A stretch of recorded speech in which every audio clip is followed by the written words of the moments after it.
Sejam bem-vindos a mais um Terça dos Empreendedores. Hoje nós vamos abrir um parêntese nas aulas do e-book, que é o guia prático para o Instagram, passo a passo para empreendedores. Se você quiser saber mais sobre o e-book, tem um link aqui na descrição. Mas nós vamos dar uma pausa hoje no e-book para poder aprofundar um pouco mais para falar sobre identidade visual e branding. Vamos ver então o que é de fato a diferença e conhecer também alguns projetos aqui da 1.Market. A identidade visual, ela é a parte visualmente reconhecível daquela marca. Então a gente consegue tangir essa parte visual. Por quê? Porque a gente tem ali presente no material gráfico, dentro das embalagens, a gente consegue de fato olhar para essa marca e enxergá-la. Então, quando a gente está falando sobre o branding, a gente já está falando sobre algo que não é tão tangível. Por quê? Porque ele está muito ali dentro do tom de voz, posicionamento, e isso acaba refletindo de uma forma um pouco mais subjetiva dentro da marca. Então, a identidade visual é o conjunto de elementos visuais que representam uma marca de uma maneira única e reconhecível. A palavra reconhecível é uma palavra muito importante porque, de fato, a gente precisa reconhecer uma marca através da sua identidade visual. Então, quando a gente enxerga, por exemplo, só o símbolo da Nike ou do McDonald's, que são símbolos, né, mundialmente aí famosos, a gente consegue gerar um reconhecimento dessa marca. Então, isso é um fato muito importante. A gente precisa ter uma marca que seja aplicável ao ponto de ser reconhecível. E esses elementos visuais que compõem a marca incluem o logotipo, cores, tipografias, ícones, imagens e outros elementos gráficos, como a gente já viu na aula de identidade visual. Então, todos os materiais de comunicação da empresa precisam estar alinhados com essa identidade visual. Tanto o site como os materiais gráficos que essa empresa acaba entregando, às vezes ali dentro também de coisas bem burocráticas, como um contrato, e também na parte de embalagem, redes sociais, cartões de visita e materiais de marketing. Então, tudo isso precisa estar alinhado ali com essa mesma identidade visual. Ou seja, as mesmas cores, a mesma logo, a mesma tipografia, precisa estar presente em todos esses materiais. Essa identidade visual, ela que de fato vai conectar emocionalmente com o seu público e se fazer reconhecido. Então, a gente precisa também repetir sempre esse padrão para que um dia as pessoas consigam reconhecer ela como a sua marca. Já o brand é o processo de construção e gestão da marca. É engraçado a gente parar para pensar que o branding é o processo de construção. Por quê? Porque esse processo ele está sempre se construindo e não mudando. Percebe que a gente precisa sempre aprofundar dentro daquilo que a gente já está construindo. Por quê?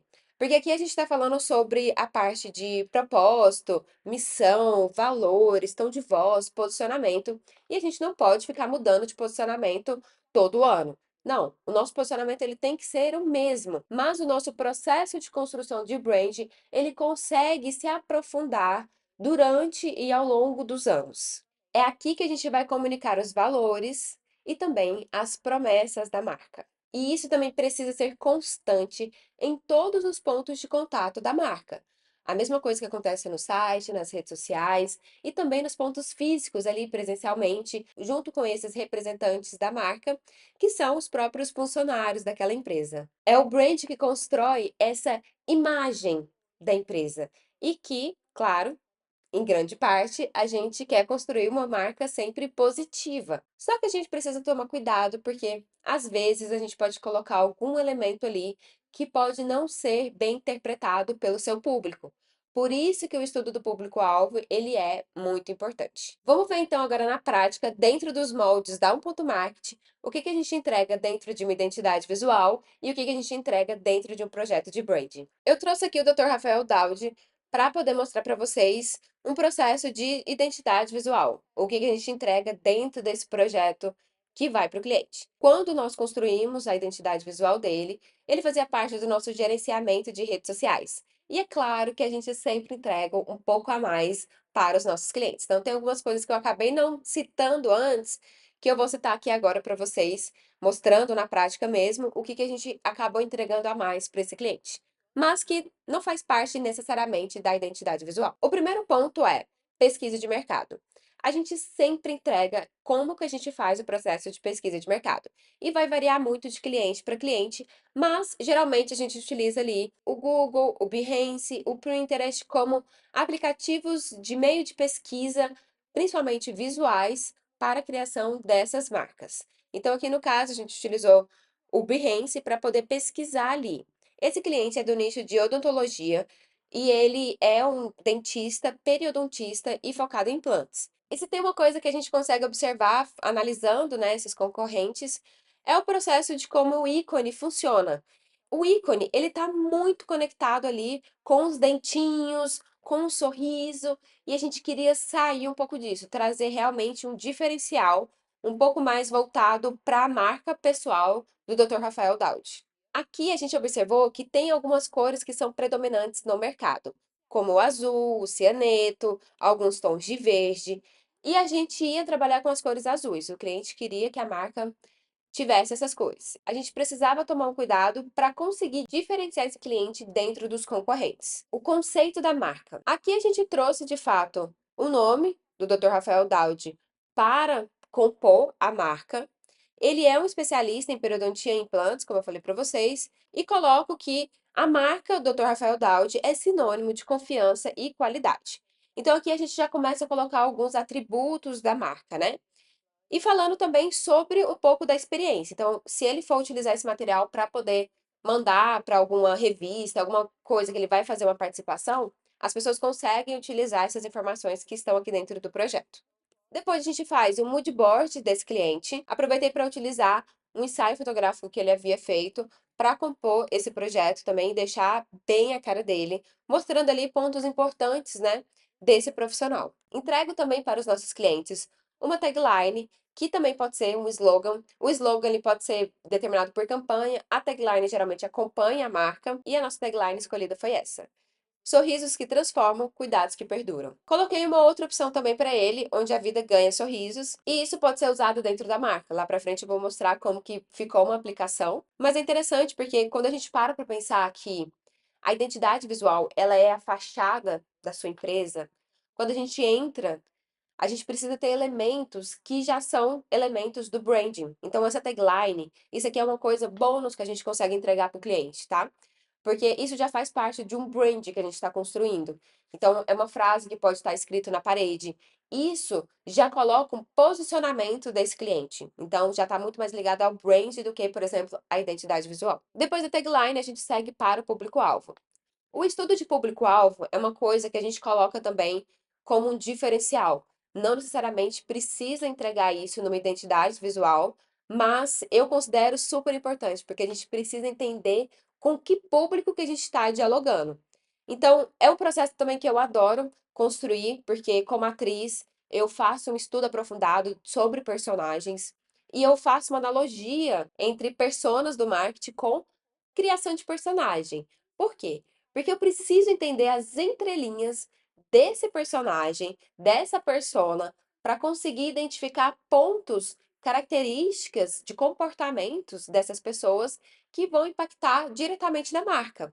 Então, aqui dentro, eu faço uma construção fictícia desse público-alvo, né, dessa persona, e eu sempre faço duas personas, geralmente uma masculina, uma feminina, faço uma variedade ali de idades também, sempre dialogando com o público-alvo dessa marca, porque dessa forma eu consigo mostrar para o cliente algumas oportunidades que cada pessoa, né? Porque nós somos individuais, cada pessoa é individual, então essa persona, ela precisa trazer características individuais também, como aqui lá dentro de objetivos e desafios.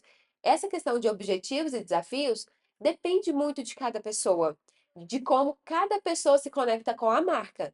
E é por isso que aqui dentro eu faço um levantamento, né, de questões, de coisas que podem gerar demanda para o meu cliente, para poder também trazer oportunidades de soluções, coisas que ele consegue oferecer para os clientes dele, que vai elevar essa imagem, né, colocar ali uma imagem positiva da sua marca, do seu branding, da sua identidade visual para aquele cliente. Então, aqui dentro, por exemplo, construí aqui o Adriano Fagundes e trouxe dados demográficos, né? Eu acho super importante também a gente pensar nessa parte de localização, aonde, qual é o contexto que essa pessoa está inserida.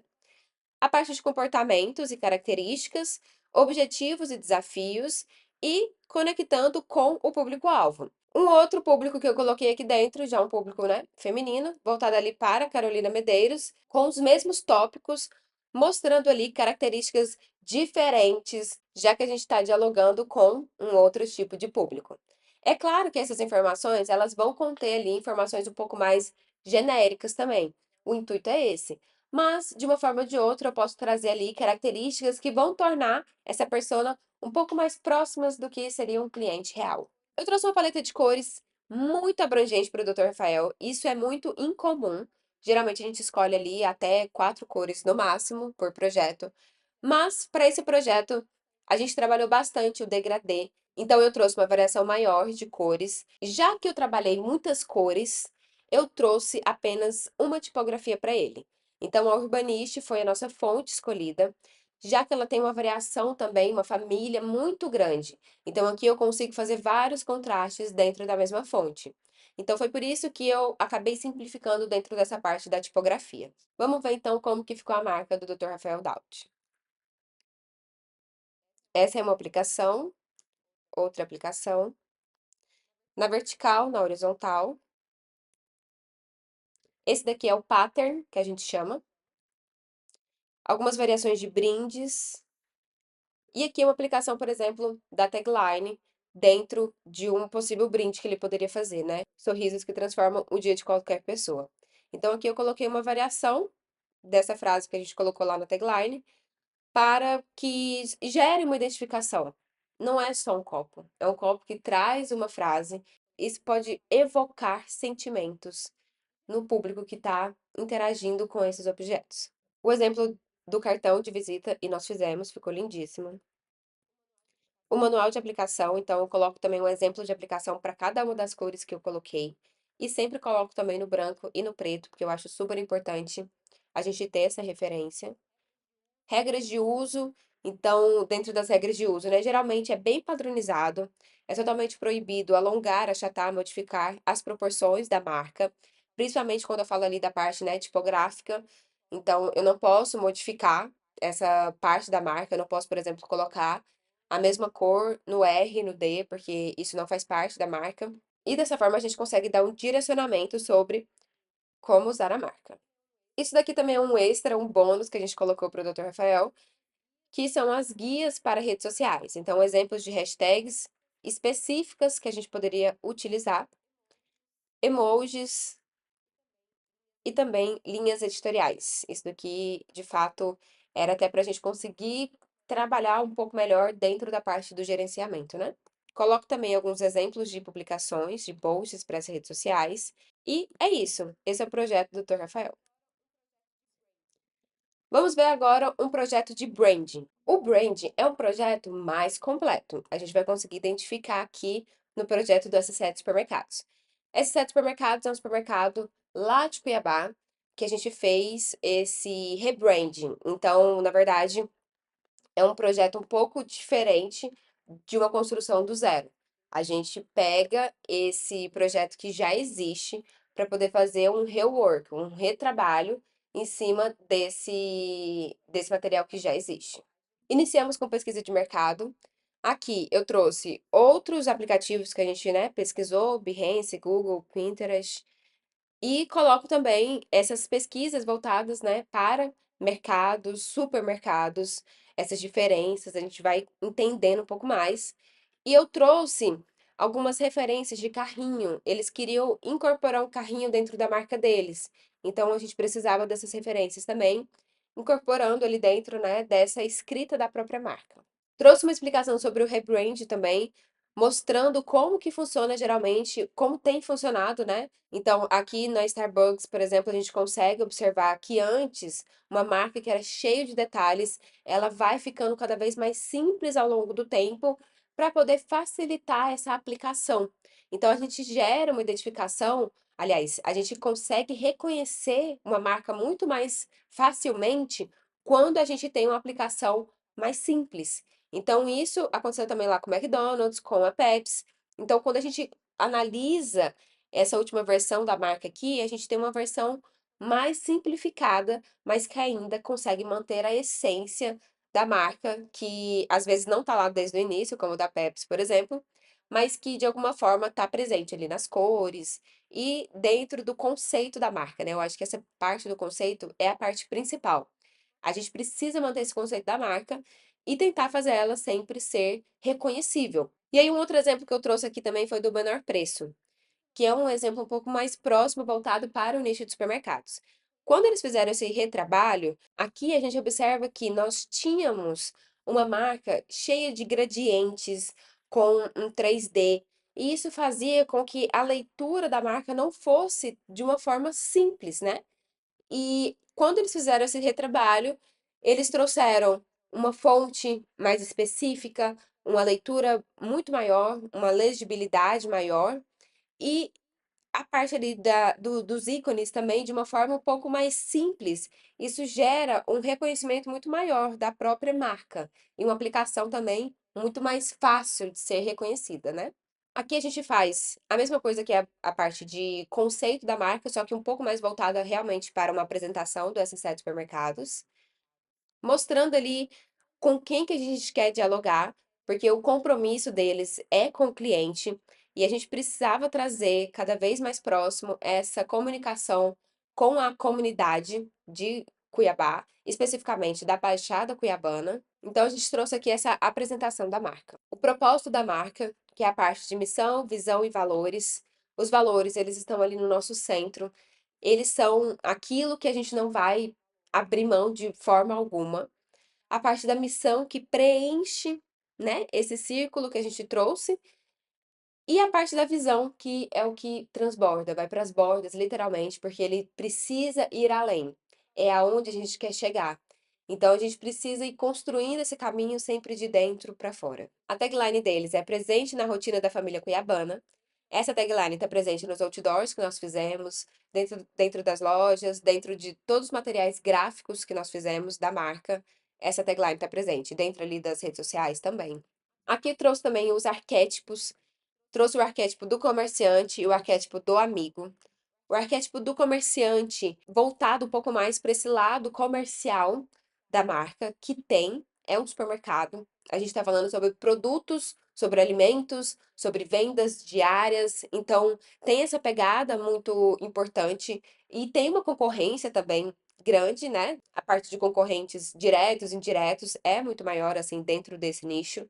Então, a gente trouxe essa pegada, né, do comerciante, trazendo ali sempre uma comunicação direta, uma comunicação transparente, tanto com os seus consumidores, mas também com os seus fornecedores, porque tem que ter essa via de mão dupla, né? Então, nada melhor para poder encaixar do que o arquétipo do comerciante. O do amigo já é um pouco mais voltado para a comunidade. A forma, tanto a comunidade interna, entre os colaboradores, tanto externa com os seus consumidores. Porque a gente precisa exaltar essa confiança e essa lealdade da marca que a gente está construindo, já que o nosso ponto central vai ser o cliente. Então, como que eu comunico com esse cliente? Que cliente é esse? Quem faz parte desse público-alvo, já que a gente está falando de supermercado? Um posicionamento de marca. Isso daqui, ele fica um pouco mais interno, nas ações que a gente faz dessa marca. Como eu falei, né? O brand, ele vai trazer essa parte mais subjetiva da marca mesmo. Devemos ser leais e fiéis àqueles que depositam confiança em nós. Então, aqui a gente está falando tanto, né? Dessas pessoas que estão trabalhando comigo, também com essas pessoas que estão consumindo de mim. Então, eu preciso ser leal e fiel a essas pessoas. Então, desde o momento que a gente entrou aqui para fazer o branding deles, até o processo hoje em dia também, isso acontece nas entrelinhas. Isso é o subjetivo, é o propósito, entendeu? Dessa marca.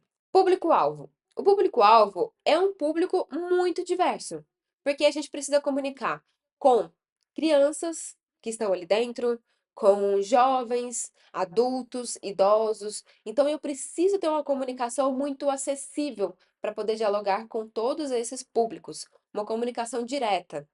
E isso vai refletir também dentro, né, voltado ali para as classes econômicas que a gente está conversando, que são classes B, C e D. Então, é uma comunidade muito diversa que a gente está lidando com esse cliente aqui do S7 Supermercados. Esse foi um dos maiores desafios, assim, desse projeto.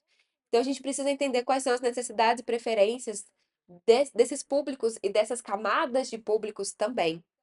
Quais são as expectativas, o que que eles esperam, comportamentos de compra. Porque se a gente coloca um negócio voltado ali, high ticket, a gente não vai alcançar o público que é o público de fato que vai consumir daquele supermercado. Concorda? Não faz o menor sentido.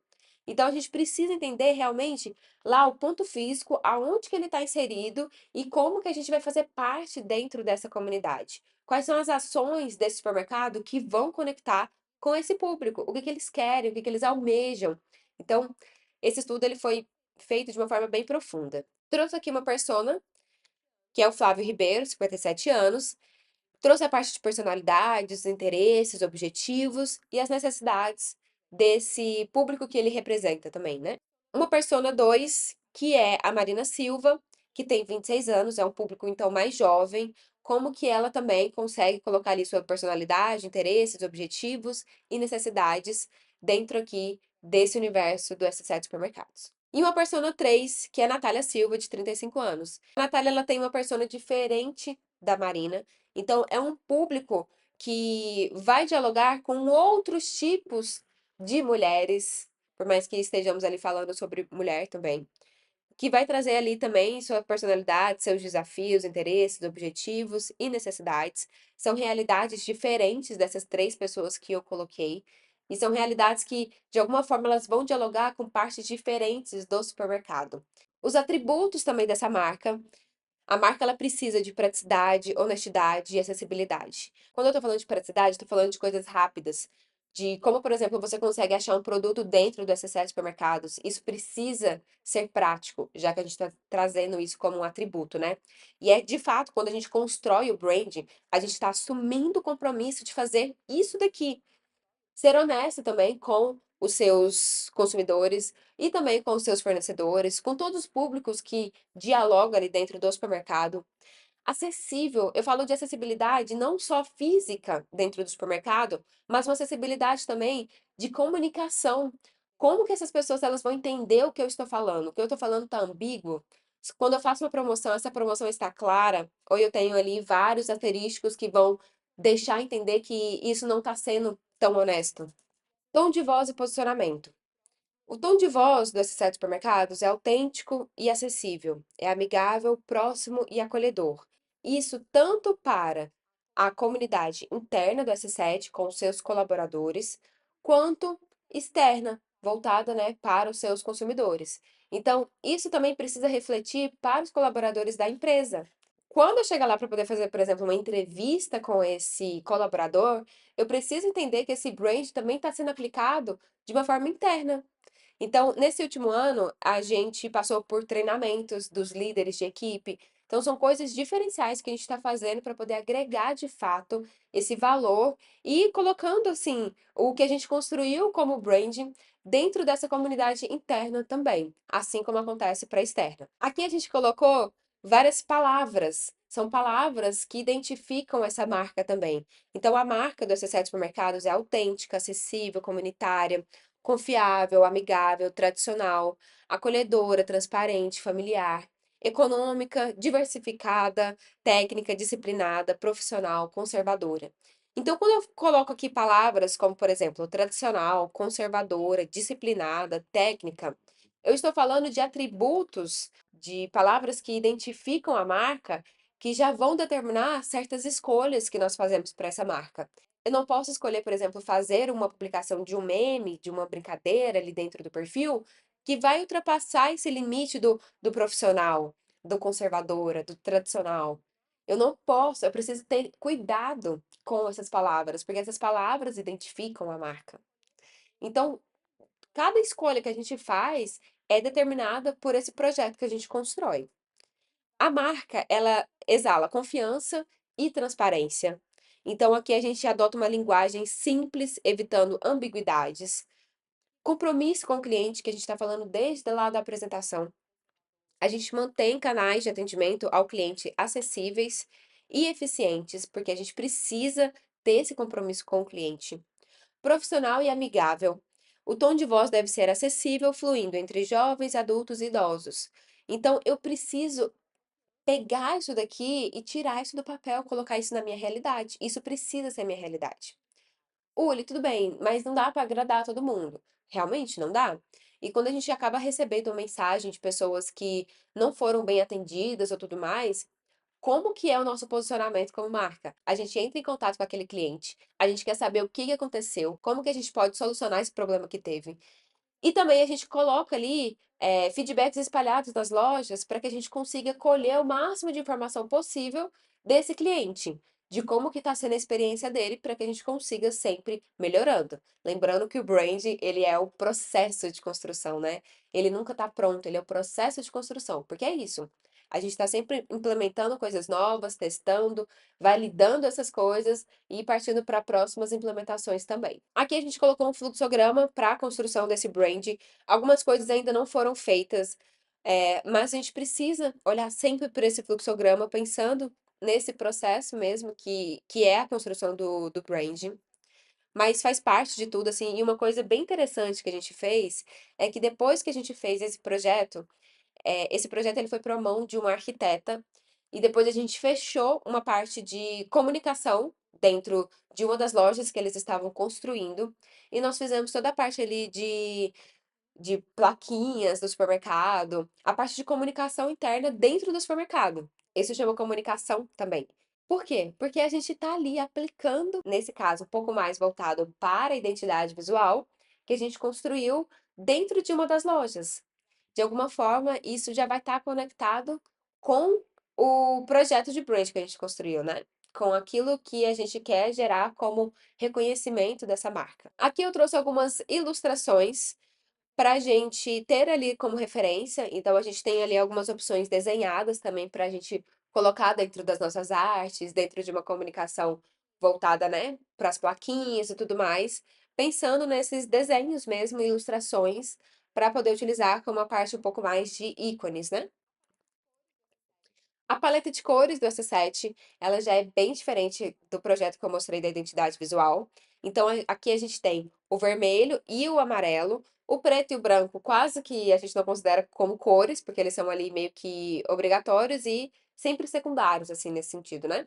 Então, o vermelho e o amarelo, eles são realmente o nosso carro-chefe, assim, do projeto. A tipografia que a gente trouxe para esse projeto é uma tipografia, a Ramilas, né?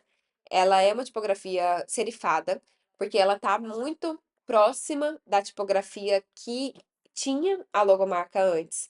Então, a gente manteve essa característica da marca antiga para a marca nova. E colocamos aqui a Force, TT Force, para poder dar um contraste com essa fonte serifada. Então, dentro das nossas publicações e tudo mais, a gente procura utilizar essa fonte, porque ela tem uma legibilidade maior, mas podendo utilizar ali a outra para dar ênfase em algumas palavras. E isso realmente, de alguma forma, dialoga, porque isso está dentro do logotipo da marca. Vamos ver então como que ficou.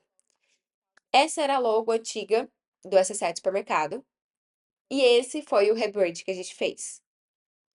Então a gente trouxe o elemento do carrinho, que era algo que eles gostariam de incorporar na marca. Fizemos ali algumas correções com relação à marca, colocando, por exemplo, trocando de supermercado para supermercados, já que estamos na quarta unidade já do S7, e trazendo ali um elemento que vá reconhecer que essa tipografia mais serifada da antiga para a atual marca, né. Então, a gente consegue ter até outras interpretações, que o S e o 7 formam um coração e tudo mais, mas, foi assim que a gente encontrou uma solução, realmente, para fazer esse retrabalho, sem afastar muito do trabalho que já tinha. Então antes tinha essa fita, né, que tinha um degradê, a gente deu uma simplificada, mas que esse elemento da fita, ele acabou passando isso para o carrinho. A gente acabou dando um novo significado para essa fita, né. As nossas aplicações de marca, o pattern da marca, aplicações sobre fundos, a malha, brindes, calendário, placas. A placa, ela já traz um pouco mais dessas ilustrações. o guia para as redes sociais, a parte de linhas editoriais, hashtags, emojis, exemplos de publicações, camiseta, sacolinha, outdoors e pronto. Esse foi o projeto que nós entregamos para o S7 Supermercados. Então, esses foram exemplos práticos que trouxemos aqui da identidade visual e do brand nos moldes aqui do Ponto Marketing. Espero que vocês tenham gostado. Essa foi a nossa aula 14 e espero vocês na aula 15 para a gente dar continuidade ao nosso e-book. Se você quiser saber mais um pouco sobre nós, o Ponto Marketing, nossa agência, tem informações aqui na legenda. Deixe aqui nos comentários e até a próxima aula. Tchau, tchau. Nos siga nas redes sociais. Um ponto marketing, o seu ponto de partida. O ponto de partida do seu negócio. Fim!